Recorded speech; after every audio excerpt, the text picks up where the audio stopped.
when you look at other communities, they understand that the more you live, the more you understand your place in belonging, and the more that you can then help the younger ones. And our older people, I think, in Western society, are often seen as, the younger people telling them what to do and kind of, again, containing them.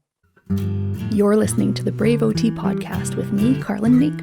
This podcast is all about empowering occupational therapists to step up, level up, blaze some trails, and maybe engage in a little conscious rebellion in service of our profession, our clients, our work, our businesses, and living our mission wholeheartedly. We are all about keeping it real, doing hard things, unhustling, being curious, exploring, growing through our challenges, and finding joy, fulfillment, and vitality as we do so. Really, we're OTing ourselves and each other. I hope you love this episode. I'm absolutely thrilled to share with you my interview with Alice Hortop. She's a trailblazing OT in the UK. She's a senior OT lecturer and program lead for the apprenticeship OT degree program at the University of the West of England. And she's also a sea swimmer. She has a minibus camper named Violet, and she is a whole heck of a lot of fun. Alice and I met this fall in the UK, and I really admire the way she embraces humor, mental health concepts, and the way she challenges the status quo. One of the values that underpins the Brave OT podcast is conscious rebellion. I would say that Alice's way of being in the OT community is really characterized by conscious rebellion. She's curious. She questions the status quo. She mulls it over, turns it inside out, asks really good questions, and then shares other ideas for consideration to the OT community. And I just love it. I hope you enjoy this deep dive into discussing belonging-centered practice, as well as a few delightful tangents along the way. Thank you, Alice, very much. We have Alice Hortop here today, and I'm so excited that you're here. We met at the OT Wellbeing Retreat in the UK just a month ago. It was, I think, just over a month ago, and it was such a treat to, yeah. And we were camping, and we got to do some presenting together and some organizing together, along with Wendy and Lucy, and that was so much fun to meet the OTs in that setting, and such a casual vibe. It feels like such a long time ago already. We need to have these things far more often. Perhaps monthly. Yes, at least. Maybe weekly. Maybe weekly. Yeah, maybe daily. In fact, isn't work overrated? I think maybe this 2-day work a week thing would be good. That would be a nice occupational balance. I would think that, we love what we do, but I feel like I do it better when I'm not overdoing it. That would be excellent. Speaking of what we do, you work at the University of West England, and you just got a promotion to program lead for the apprenticeship OT degree program. Is that correct? Yeah, I did literally yesterday. Yesterday, so congratulations! Exciting and scary in equal measures. Because already I've been after forms, and it's like, oh no, not forms, anything but forms. And will you still be lecturing then? Yeah, I'll be doing lots of lecturing. It's they give you so many. We call them bundles. So you get so many bundles allocation, but I'll still be working on the full-time course, and I'll still be working on the apprenticeship course. It's just my work will be more dominated towards the apprenticeship route, which is really exciting because it's a new kind of way of getting qualified as an OT in the UK. Okay, can you tell me more about that? I'm not familiar. Yeah, basically they wanted to make it easier for people to access the training when they had different lifestyles. So if they weren't able to just go in as a regular student, they had families, they had work lives, they needed to keep an income coming in and things. And also we really wanted to pull on the rich kind of skills that people have in practice. And I'm sure you've got loads of people who you've seen, you think, oh my goodness, they would make the best OT. Yeah. And they may not have the kind of availability of resources to do at that point. So you can actually work whilst you train. So it's a bit like we used to call it the in-service route, but actually the employers pay for the person to train, and then the person has a certain amount of loyalty towards the employer afterwards. Right. So yeah, they basically pay for the person to work part-time and do the training, and part-time and work. But the bonus is they get an increasingly more qualified member of staff who then influences everyone around them, and they use their training on the job then to enhance their training as well. So it's a two-pronged kind of feed in, and the apprenticeships students are absolutely lovely. They're all really motivated, gorgeous, mature people with experience, and every time you kind of give an example and they'll come back with another example, and it's really lovely, rich learning. They're an absolute pleasure to be with. I think it's a really good route, and when they get to mix with our students on the full-time course, which sometimes, again, they might have families, they might have experiences of relatives with different kind of human differences and challenges, but sometimes they don't. Right. So for the younger students, it's a great mix to find out different ways into the programme. And I think it really helps with diversity. Yes. Oh, Because yes. otherwise, only people who can't do the training unless they've got a certain income or, certain set of life circumstances. Yes. Oh, that's really, really interesting. And do you know of programs in other countries doing this, or is this unique to the UK or even to your university? I'm not. Oh, it's definitely not unique to the university. Okay. Most areas are being asked to do apprenticeship programs now. We have a shortage of OTs in the UK, so they're thinking far more innovatively. How do we use, the resources that we already have? Yeah. We used to do masses of in-service training, and then there was a change in kind of beliefs about how that was funded and how long it took to fund. And then I think with hindsight, the government realised that actually this made a really great stock of OTs who were made slightly different practitioners that really were rich in experience and were beneficial. I don't know whether other countries train people in the same way. I'm not sure. I haven't heard of it in America. No, and I haven't heard of it in Canada either.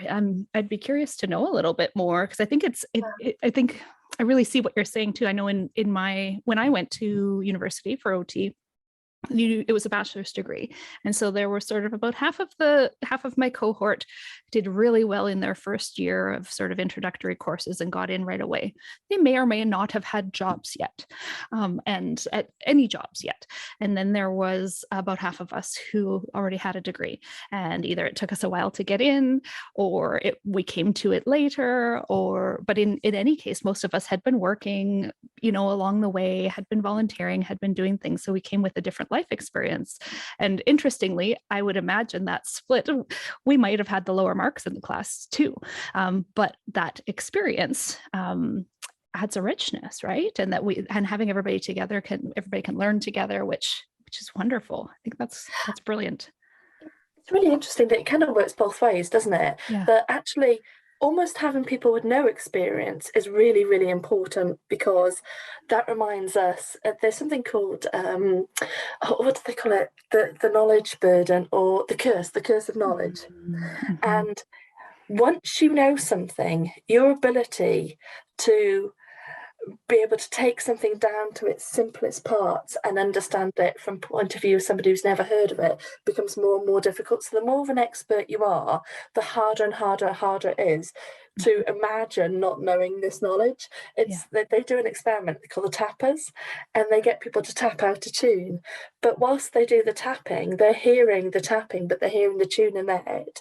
And that's what we're doing. We're tapping out a tune, but we have occupational therapy playing in our head. Yes. So for us, it seems so attainable and easy, but we really need the people who don't have that experience, because they ask the right questions. They ask the kind of maybe slightly naive questions, and they take you back to actually what is this core concept? What is the steps we need to get here? And actually, when you're in a room, there's always a new perspective that you can get. And I think whenever you go back to basics, you always learn something new. It's like TED Talks. I listen to a TED Talk and I think, wow, that's amazing. And I hear all these things. And then I listen again, I hear something different. And I listen again. And every time I get new knowledge and I listen to something, I think, oh, that's interesting. That's a different perspective. So having that rich diversity is so important. I love that. Yeah. Oh, that's really cool. That's really cool. And there's that beginner's mindset, that openness to growth and learning, and no assumption that you know anything creates an openness, right? Whereas when we get our egos in the way, or our knowledge in the way, that sometimes we are less open to possibilities. We're eliminating extraneous variables all over the place. Yeah, absolutely. There's something beautiful about not knowing and literally starting at the beginning. And there's equally something beautiful about having an example that suddenly makes something pop to life for somebody. Yeah. It's a really nice place to be. I love it. I love learning, and I love helping the students learn and blossom into the person that they can be. I think that's really important, not making mini-me's. Because I think that's what happens sometimes. We have an idea about what we think an occupational therapist should be. And it's about helping them become the best occupational therapist they can be and they want to be. Obviously, we got, fitness to practice. Sure. But within that, there's huge diversity in what occupational therapists might look like. Which is so juicy. A passion of yours is belonging-centered practice. And so I'm thinking about these individuals who think, oh, well, I don't belong here. I've been, working as a cashier for 10 years, or I don't belong here. I don't have any life experience, and it really, I can hear your value of belonging in the way, in inclusivity, and in the way you're talking about these individuals and embracing who they are for what they are, and that their uniqueness, that they all belong here with all of their uniquenesses. Tell me a little bit more about belonging-centered practice, what that means to you. Basically, it was a long journey to get here. Okay. I did lots of reading about cognitive dissonance, and I'd been doing lots of reading generally. I love to read. And I suddenly found out about this concept of cognitive dissonance. So this idea that you're so used to thinking the way you're thinking that you don't even understand that there is a difference, that actually you're so used to being told that this is the right practice that you don't even question the practice. And it made me think about, okay, if I was to turn everything that I know about OT upside down, to invert it and ask what the opposite of that would be, and to test it, then that would make me more certain in ensuring that I was on the right path. Right. So one of the things they suggest with cognitive dissonance is that you invert it. What was the opposite of this? And then you see if there's any value in it. And then you kind of check yourself all the time. And I'd been basically reading lots of different books about lots of different subjects. I mean, so varied and wide. And I literally went through, well, what are the core things that occupational therapists believe? And one of the first ones obviously came to mind is person-centered practice. And I was like, well, that's amazing. There can't possibly be anything that would be better than person-centered practice. That's just nonsense. Okay, so what's the opposite of person? People. Okay, well, I suppose there is value in group work and things like this. And okay, and I'd read some work on neoliberalism and how basically in kind of more westernized countries, we had become more focused towards productivity as a value, and how we had become more individualistic. And I hadn't really considered that in a very kind of negative way. And having worked in dementia care and seen how important it was that you understood the individual, I hadn't really kind of considered in a broader way the kind of wider need for belonging. I thought looking at the individual was right. And when I looked at, well, the opposite of person-centered practice would be, and I went through lots of different words, and I finally came up with the belonging-centered practice, that actually we looked at not just the person, but the people around the people. And I didn't mean just family. I meant the core people, or where weren't the core people. And I don't mean just lip service, because I think we do a lot of lip service to it. Yes. I mean in a proper way of, who are those people's chosen kin? Who are those people's kind of roles they would have wanted in their life? I was raised by an occupational therapist, and she used to tell me on a regular basis that her biggest priority for me was to be independent. And I was always independent. I was independent no matter what went on. I was independent, and I was proud of it. And when I couldn't have children, I got very depressed. And I basically fought the depression a lot until I couldn't get out of bed. And I realised that actually I'd been kind of suppressing this deep loneliness, because when other people have children, they tend to socialise with other people that have children. Sure. And you suddenly find yourself, as you age, getting lonelier and lonelier and lonelier as all your friends disappear. And for a period of time, I was actually thinking, gosh, I need to change my personality. I'm clearly not, somebody who people want to be around. I must be really irritating, because all these people are just slowly ghosting me. Yeah. That's the term we use in the UK. And you're so not irritating, by the way. You're a joy to be around. Tell my partner that, please. Write it on a postcard so I can put it somewhere. She isn't irritating. That's not. I mean, probably nagging. sometimes, but we only spent a weekend together. So. And I kind of realised that when I did some more research, I did my master's dissertation on involuntary childlessness, that actually all these other women suddenly noticed that people were disappearing. And then the conversations that were happening around you, you felt like there was an invisible wall, because they all were talking about children and you didn't have that. And actually it's what you wanted, so it was even harder. And feeling that kind of isolation kind of was another layer of understanding that actually independence isn't the only thing we strive for. We're all interdependent, we're all connected. And I started looking at people all around the world and how they kept well. And I did a presentation called The Paradoxical Need for Social Connection and Disconnection, Challenging the Connection Bias. And it was based on this idea that actually we're so overconnected that actually sometimes we need to disconnect. But when I looked at polyvagal theory, I realised that actually the reason I'd needed to disconnect was that I was so busy being independent that I couldn't actually ask for help at all.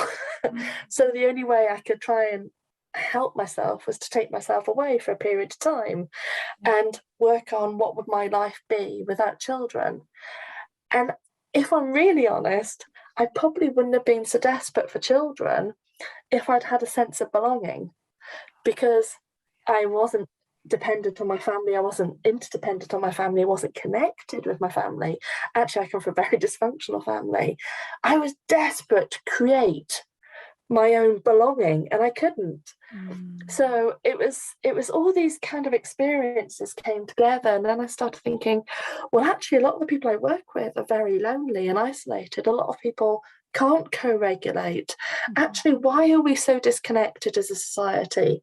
And I'm thinking, well, the government told us, Margaret Thatcher in the UK told us that she wanted to change society's hearts and minds. She said there is no society.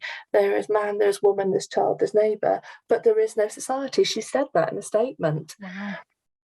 And everything became tailored, including occupational therapy, towards the individual. Wow. So belonging-centered practice is a bit of a pushback, really. It's trying to, because a lot of my generation, I'm 44 and I'm an OT and I'm a Thatcher child. That's what you call me. I'm a Thatcher child. I was born in the Thatcher era. I'm thinking, well, most people who are in practice are brought up in a Thatcher era, and maybe they might be thinking like me, not understanding the importance of having a broader perspective on the individual. And I kind of see that when we work with people, I imagine a children's mobile. So say you had an animal one, a zoo or something, and at the moment we have all these animals, we pick one, so we pick the tiger and we pull it. And that's us doing our intervention. And all the other mobile bits move, except we're not really kind of considering them in a real way. We talk about it, we talk about social context, but we talk about the individual's social context. We don't really talk about actually how is that carer going to cope, how are they going to be able to live their life. And you know, human differences don't affect just one person. They affect you know, whole groups of people. And when I became a sea swimmer, I'm a big sea swimmer, and we got a massive group, I really felt a sense of belonging. And I understood that that was because of lots of factors, things like reciprocity. You have to look out for each other to keep each other safe. You share tips, you share information. And I realised these were all the things that mothers do. Mothers check their children are safe, they check their other children are safe, they share tips on how to get children to bed at night, they share resources like car shares and all those things. And I suddenly had all those things that I've been missing for years from a sea swimming group, which I'd never expected. It was like, what? Wow. Where did this come from? Yes. And then I thought, this has to be analysed.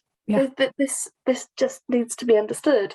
So I went around the world and looked at all these different communities of belonging and what made them feel what made them feel so well, what created this huge wellness. And this idea, nearly every single one of them has similar themes that go through, things like legacy. There's a really beautiful book called Braiding Sweetgrass. Yes, I've heard of that one. It's absolutely delightful, and she's a botanist, and she's an aspiring poet, and the way she writes is so melodic and evocative, and it's just literally delicious. You just want to eat it. It's so lovely. And she talks about, you know, the idea of what an Indigenous population is. And because their origin story is the sky woman falls from the sky and is caught by the geese and is rested on the geese until, because the earth is all sea. And it's a story about basically how they create Turtle Island. It's really beautiful. But because they come from the sky world, all people are immigrants. And if all people are immigrants, what makes an endogenous person? And an endogenous person is somebody who cares about the land that they're in and thinks about the future, and that's their definition. And I thought that's really beautiful, that actually part of belonging is legacy, caring about the community you're in, and thinking about like the Maori people, they think about they consider themselves chains through time. And the person who is alive at that moment is the person in the sun. And they have to strengthen the chain of the past behind them, but they're thinking about how they increase the strength of the chain going forward. But they're a chain that goes through time. There's so many beautiful, evocative kind of ideas about what belonging is. And none of them describe fitting in. Which I find really interesting as an OT, but also unique. And why? Because that's what comes to mind first, is fitting in when you hear belonging. We do it. Social skills training. What is social skills training? It's training people to be more like the others. And we do have an innate urge to be like those we are around. It comes naturally, even if we're not trying, which is interesting. But then kind of looking at this belonging differently. But are we all kind of doing that because of survival? And also things like materialism. You know, I don't know. Well, I think Western society very much pushes that if you have this and you have that, you'll be happy. And then that with technology and things, you never have everything. And then people say, I'll be happy when I have this car, and they have this car and they're not happy. Happiness is just a little further down the road. When I get there, then I will be happy. But actually, when I'm there, I won't. I'll want something more. Yeah. So this idea of materialism, and that actually isn't part of belonging at all. No. But we've taught it is. So this having the right outfit to success, you got dressed for success. Do you have to dress for success? When did this become a rule? It's really interesting how politics has really shaped how we belong and how we practice as occupational therapists. And my desire is to really go back and think about how we work with people in a more respectful, genuine, authentic, curious way, understanding trauma, understanding how people behave differently because of different reasons, and embracing them because of it, and to seeing their richness that they can bring, as opposed to this is a bit off topic now. I like off topic. This is fun. I do off topic. Jennifer Krieg, Dr. Krieg, she recommended me a fabulous book called Radical Help. And in it, she gives the example, it's Hilary Cotton, who's a social activist. She gives the example of youth centres and youth clubs. And basically, again, I don't know, my initial thoughts are youth clubs, brilliant. Youth clubs, brilliant. Kids can go there, meet other youth. Yay, brilliant. And then they're all the same age. They must belong. Yeah, but actually she analyses it with research, and it shows that actually certain youth clubs are really great for kids, particularly church-run ones, because parents tend to be very involved and they're very invested in it. It tends to be people from better socioeconomic backgrounds tend to go there. But actually youth clubs set up in areas of deprivation and poor socioeconomic kind of stability and things, they have poorer outcomes. And actually, when you look at all the kind of life success, they tend to do worse from going to a youth club, which I found really shocking. Yeah. I mean, not all of them, but some of them. And I was like, how can this be?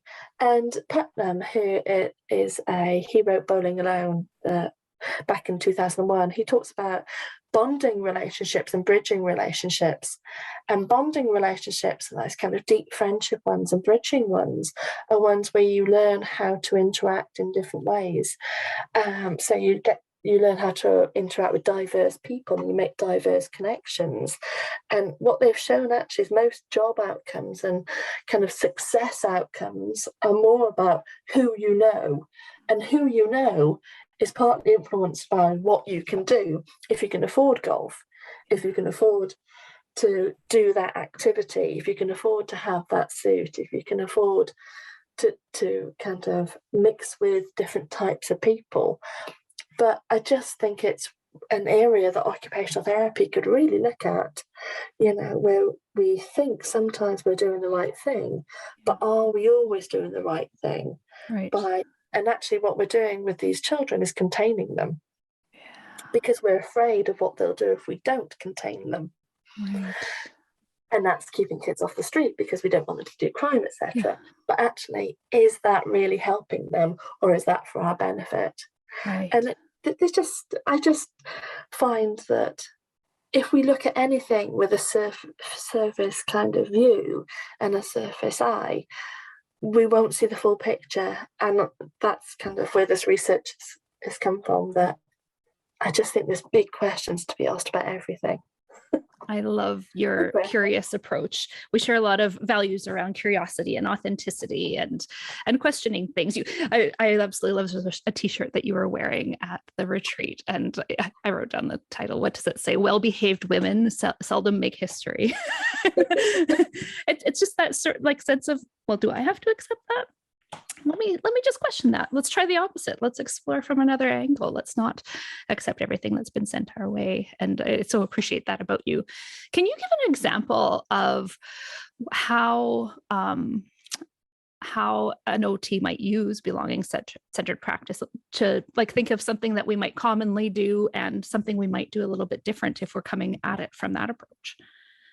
Yeah, there's lots. I think there's lots of ways that you can use belonging as a centre practice, but the one that kind of hits me in the face is things like the "This Is Me" pamphlets. Okay. I don't think I've seen those. Anyone with dementia in the UK has a "This Is Me" document, and that's them. So basically, when they can't remember important things like whether they're a vegetarian or whether they're religious or things that'll soothe them, then there's a document that they carry with them. And it's, why is it "This is me"? Why isn't it "This is us"? Because actually, when the wife is having a bad day, we ought to know things about her to help her be soothed, so that actually their relationship is stronger. And it's tragic if somebody with dementia isn't supported, but it's also tragic if somebody is heartbroken because that person who is the love of their life has got dementia, and their heart is breaking for that person, but they're also not able to cope as well. And it's also awful that maybe their daughter or their son or their neighbour who has been involved in their life for 20 odd years isn't being supported to understand what's happening. Or it's not just the person. It never is just the person. And the "This is me" doesn't capture it.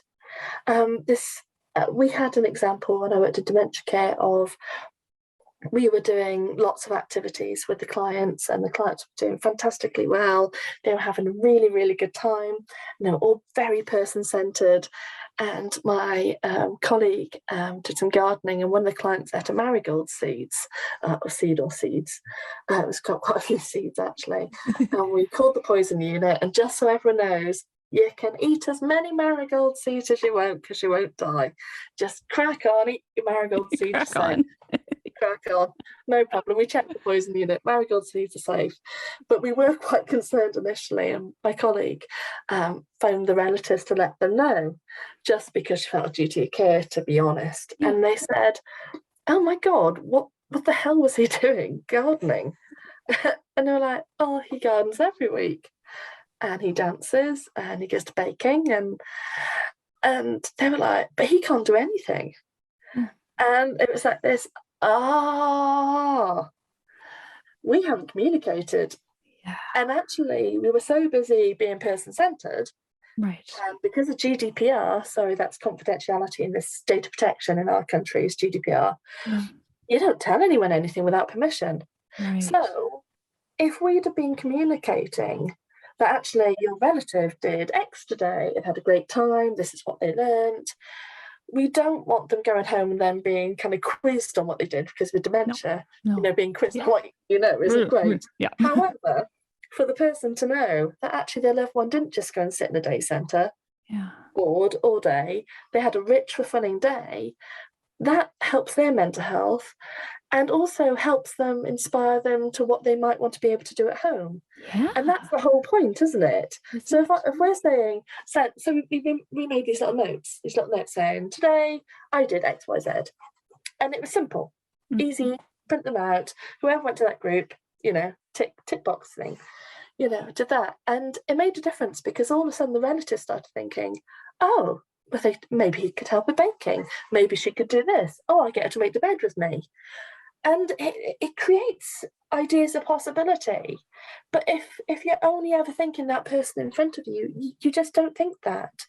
So I think I hope they're two quite accessible ideas, because it doesn't take a lot. I had another one who a client we worked with did so well that his wife became unwell. And we hadn't considered the fact that actually her role was supporting him to the point of, we stole her role. Yeah. And we thought, oh, she's going to be so pleased. Independence, yes. Yeah. And she suddenly went, geez. You just took away her job, her primary. What's the point in me? Yeah. Wow. So, whatever we do, it's the thing, it's if you work with somebody with addiction, you can't just take away the addiction and think, oh, well, there we go, fixed. There's always this repercussions. The chain. Chain. We're all chains. Yeah. Oh, that's beautiful. I'm in a room here too with so my aunt has dementia and I'm visiting. And I'm looking around this room, which is her sewing room. So this is a wall of fabric. I'm not in my closet. This is a wall of fabric on this side. There's another wall of fabric on that side. There's quilting materials, there's patterns. And I'm looking around and so my aunt doesn't use this room anymore. It's not something she can do, but I look around through the lens of belonging, and I see the fabric that she used to make each of her nieces and nephews and grandchildren a jacket that aligned with what they loved. So my eldest got a safari jacket.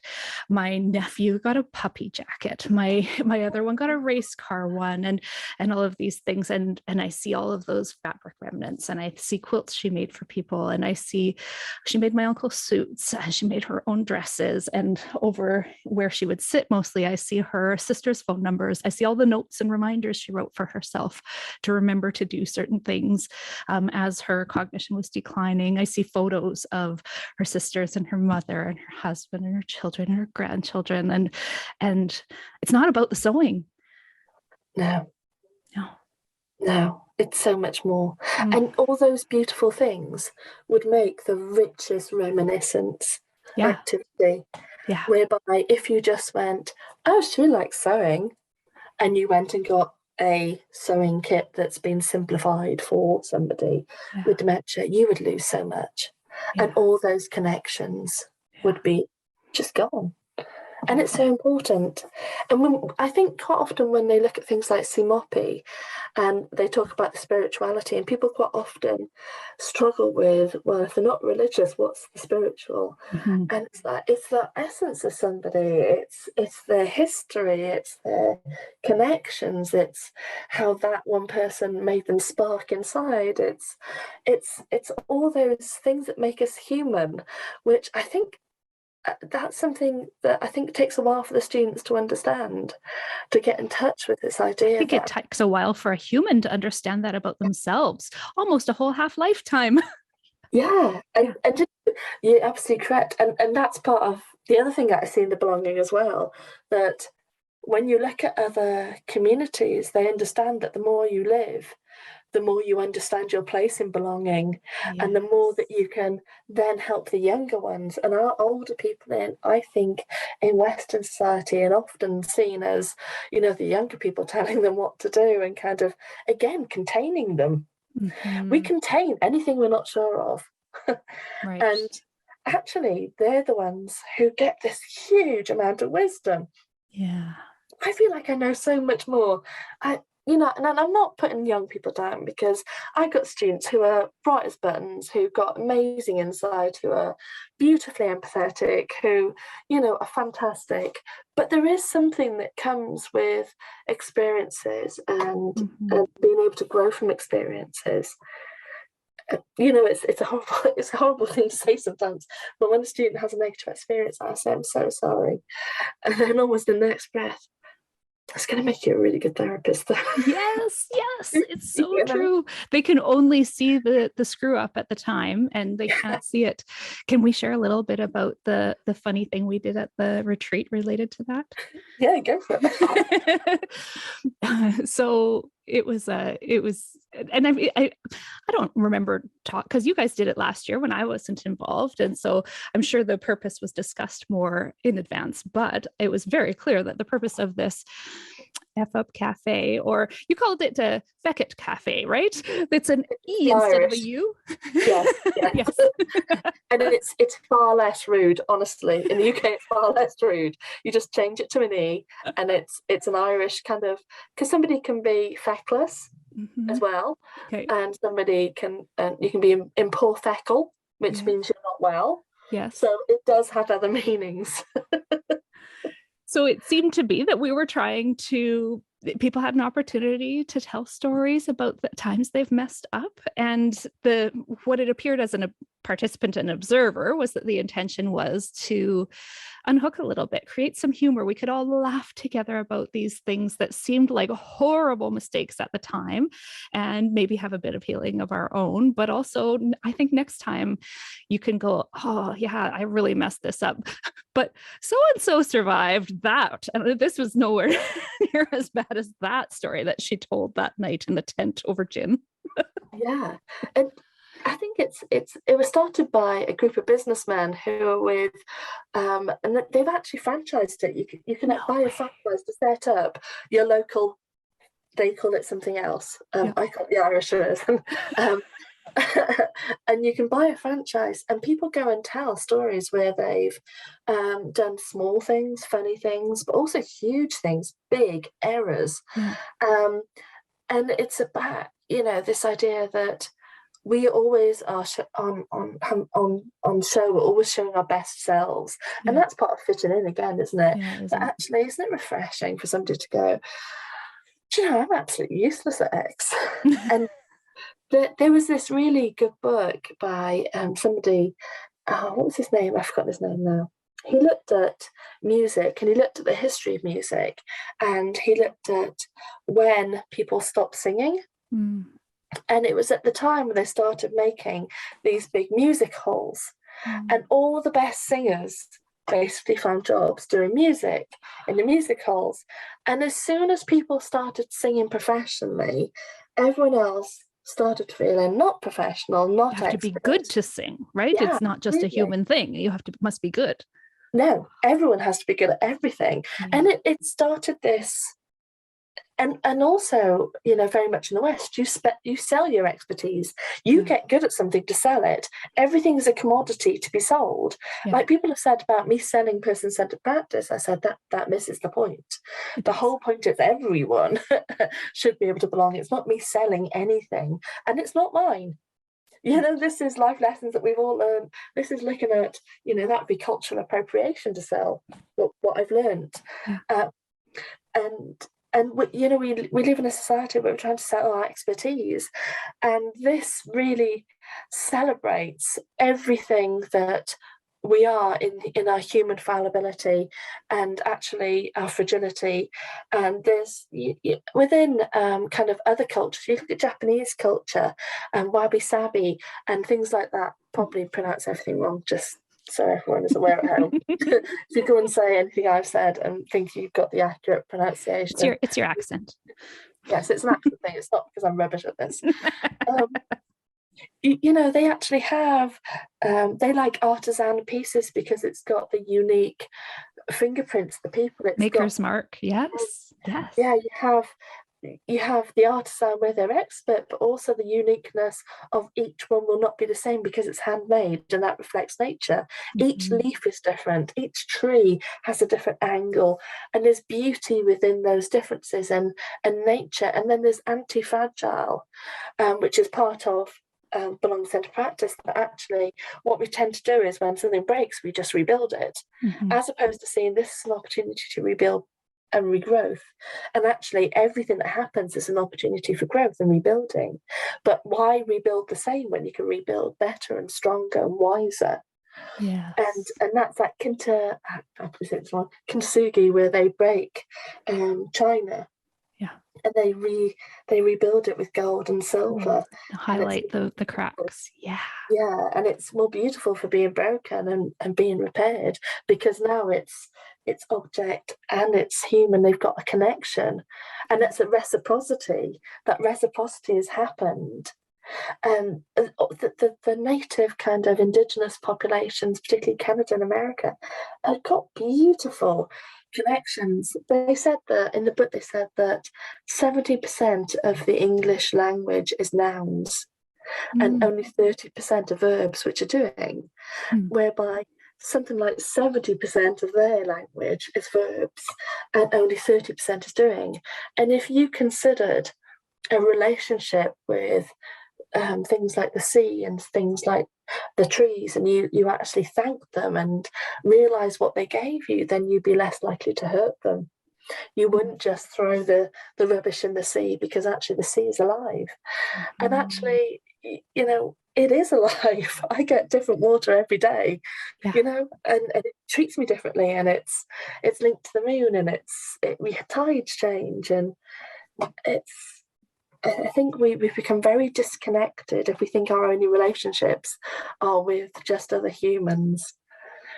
It's I want to have 10 conversations from here. And there are so many things that come to mind as you're talking about this. But one thing that comes to mind as a Canadian is that part of our reparation for the way the Indigenous people of Canada were harmed is that before any meeting, there's a gratitude to the land that we're on and who owns that land. And it's done. I mean, most of us, it's just become so normal that it's not appreciated. I feel like, oh yeah, we just do that. We're on this land and it's, you know, these people, and it's a formality that takes about 1 minute and then we're on with the meeting. And I really feel like we need to better understand that interconnection, that belonging and all of that as a purposeful thing to truly make that a gratitude practice, not a formality. And quite often the person delivering it is doing it with a grateful heart, but very often the crowd doesn't understand. It's just one of those things we do because we wronged the people who own this land, and check, done, move on. Yeah. I'd like to learn more about that. Yeah. Well, the lady who wrote the book is very, very clever, because she introduces you to ideas and then moves away and tells you a story about something else. And then she revisits the idea and she sinks it in a different way. And then she comes back and she begins with the Sky Woman story. And then she compares it to the origin story of Christianity.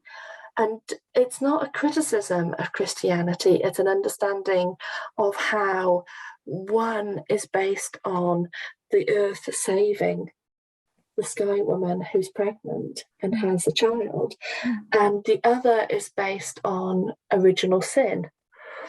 So the apple that was given to Eve was sinful, but all the goods that were given to the Sky Woman were gifts. And because then she had the gift of everlasting life, the tree of life, she grabs it on the way down and takes some things. She brings seeds and things. And when her daughter dies, she then berries in the land, and you return to the land, and then from her strawberries came from her heart, and they call them heart berries, and they're the leaders because they're the first to come. And just everything is about gifting and being a reciprocal relationship, because you tend the land then and you look after the land. They talk about the three sisters, corn, beans and squash, and how they grow and how each are dependent on each other. Yeah, and how the nitrates are made by the beans underground. And you know, in the West, we do all the corn in great big long lines, and we come with machines and we take them down. But actually, they yield far more crop because they work in symmetry together. And it's just really, really interesting to be challenged and consider it in a different way. And I've been walking around since I found out, kind of feeling very light in my heart, feeling very full. In a very positive way. And I know if this is a complete introduction, people are thinking, oh, somebody's been hit with a hippie stick. I like your hippie stick. It's fine. Look, I'm wearing a hippie van on my shirt. I do think we got so disconnected, and that's why forest bathing is so amazing. And you know, you don't have to hug a tree to appreciate the fact that actually they have conversations with each other. We know that they have conversations with each other. You know, they send messages. Their trees keep their young small by putting reduce the amount of sunlight, because if the trees grow quickly, they grow weaker. Yeah. And they're not strong. And it's just the fact they have nurseries for trees blew my mind. It's like, and it's life lessons. You know, I think we let our children grow up too quickly sometimes. Yes. Well, they should be independent sooner, right? Yes, Yes, all back absolutely. to independence. Yeah. And that's a game changer for our profession, because as I've seen you speaking about online and such too, that that foundation of that definition of OT is to improve people's independent engagement in meaningful occupation. And you're putting your hand up and saying, actually, we're social beings, and independence shouldn't be the goal. No, well, they've actually changed the definition on the RCOT, our British site, because of my campaigns. Woohoo! Yay! Literally wrote, everything we do, everything, that's a huge word, everything we do is about increasing independence and well-being.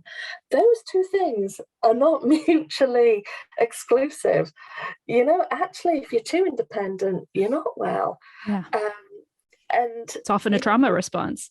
Yeah, absolutely. Yeah. And actually, I just think we really need to think very carefully. You go along to somebody, you say, I'm here to help you be independent. And we sell it like we're saviors. We're here to help you be independent. Da, da, da, da, da, da. And what happens if they only get partially independent? And then you say things like, I hear people say things like, oh, they wouldn't accept a care package, or they don't want equipment. Well, that's funny, because you went and told them that they ought to be independent and that was the best thing in the world. And guess what? Their alternative to that is dependent.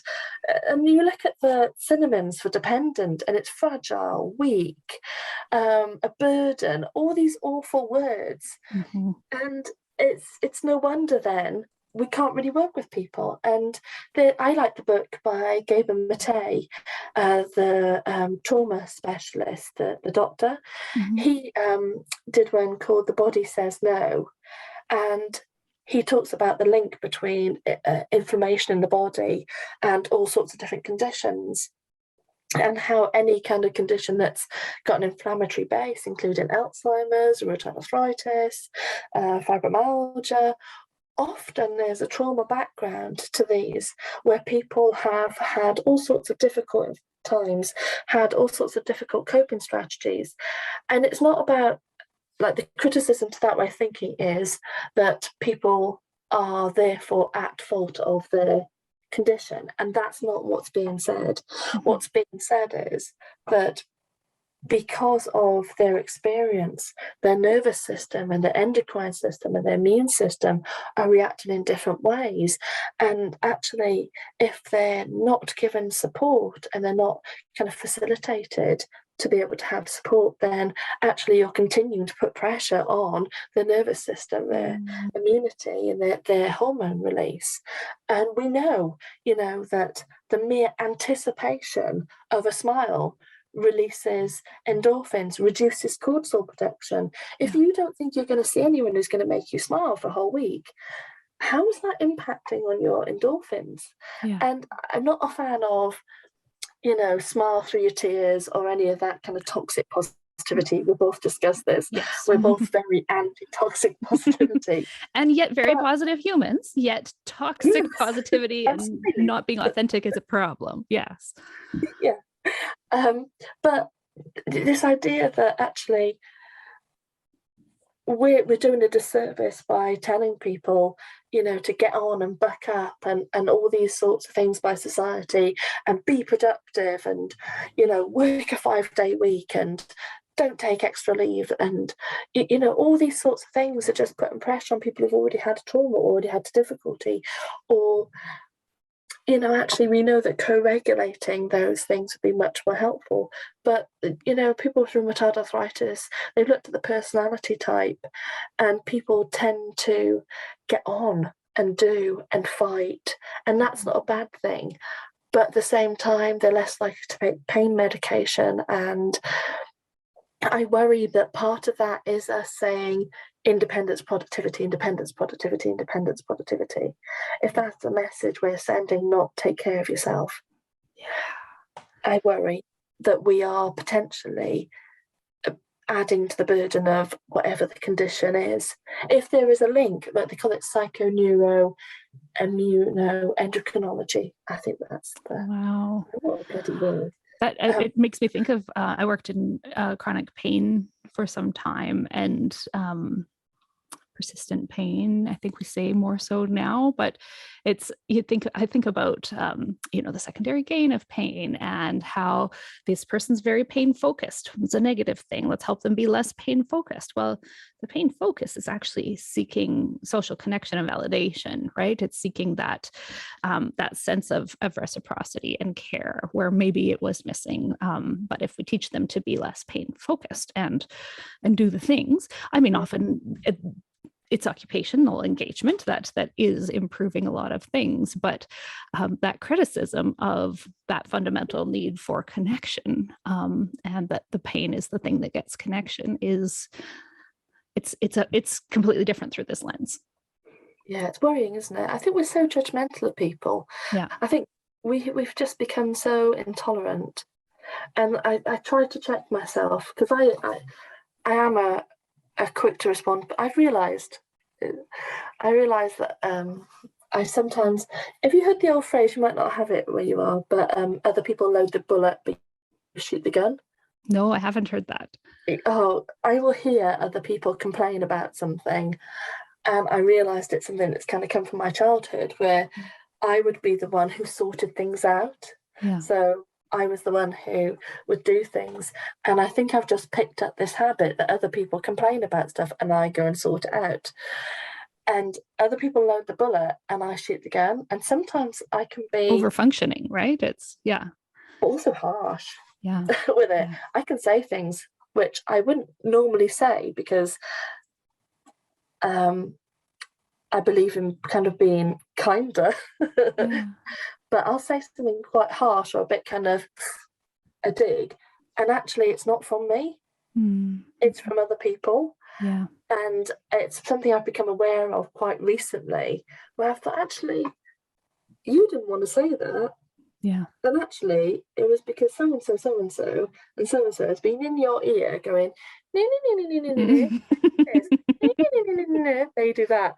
Or I sometimes get in preventatively because I know that somebody else is gonna go, and I'll go to stop it becoming a bigger issue. Do you know what I mean? I totally do. I totally do. I need to keep my nose out sometimes. I need to butt out and think, or I need to offer support in a different way. Like there's somebody I can think of at the moment that I just need to be more supportive of, and help them have an ally whilst they settle in, so they don't need to prove themselves. Be able to sit in the muck with people. Yeah, allow them to be without trying to change. Yeah. And it's hard to do. How you can become an instrument for somebody else without even realizing it. Yes. How many times I open my mouth and my mom comes out, and it's like, wow, okay. My mom and I share a lot of values, but sometimes it's like, those are actually her words. There they are. Yeah, it's interesting. Wow. It is, isn't it? Yeah. And there's that, I mean, I know you're a big mindfulness practitioner, and I think there's that sense of the more mindful and aware we are, the more we can create a pause between stimulus and response and be intentional in our responses. We're always going to be human and have reactions, of course, but being able to pause and go, actually, maybe I sit back and allow this to play out, and I don't need to jump to change. And perhaps this person making a complaint is not a request for me to do something, though that's how I interpret it as a human giver.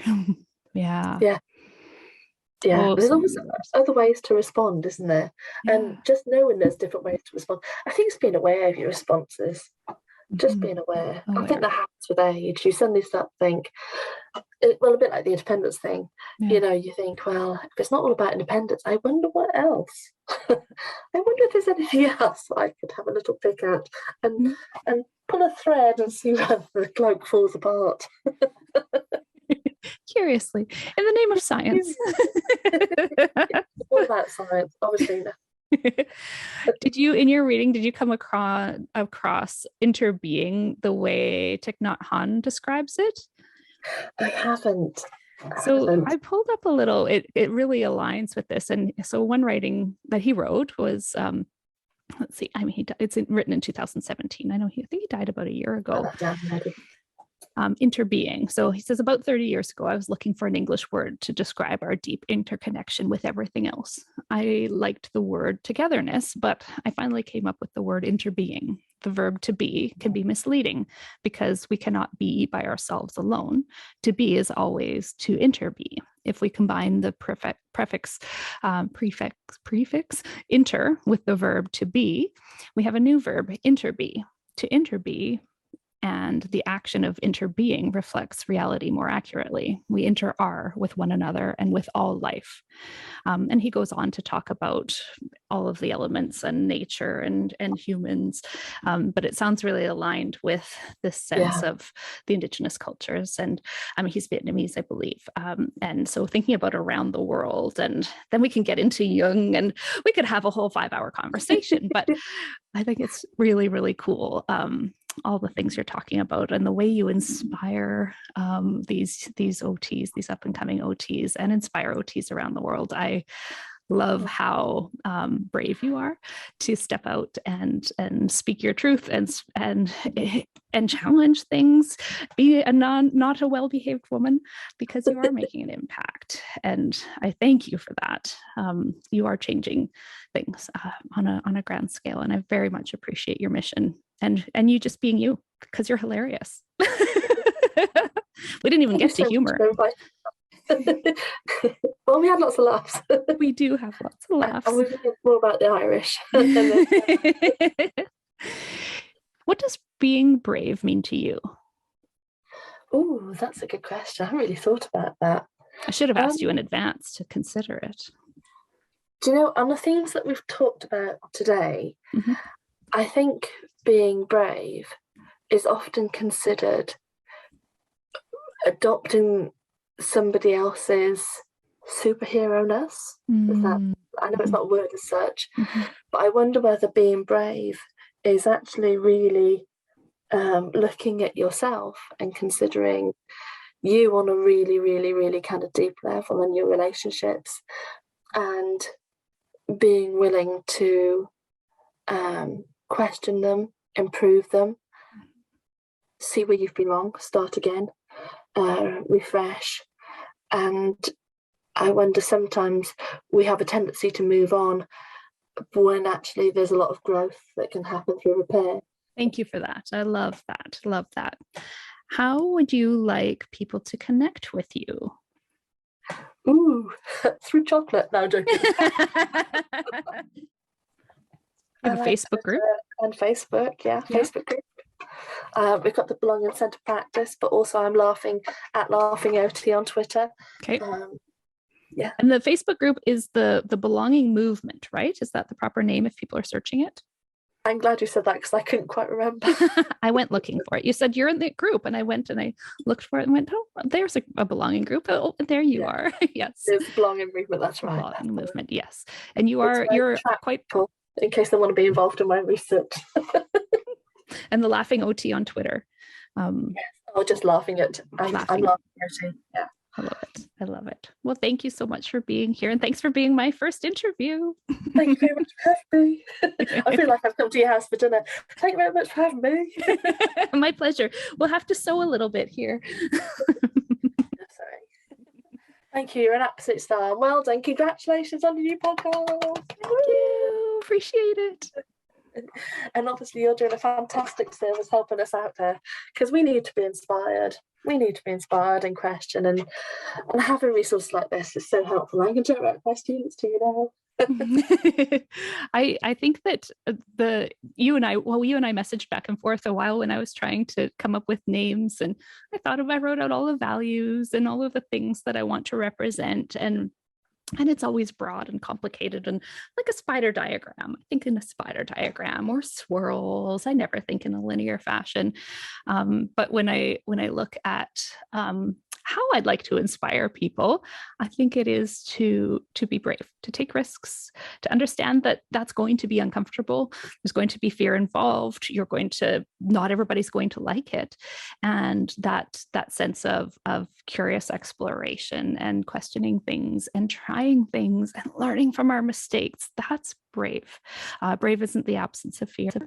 It's it's embracing the discomfort of innovation and trying things and exploration. And I love how you brought to this that courage to be yourself, and bring yourself to the table, bring yourself to your connections and relationships. And that is the bravest thing of all, because I think we're often trying to be someone else.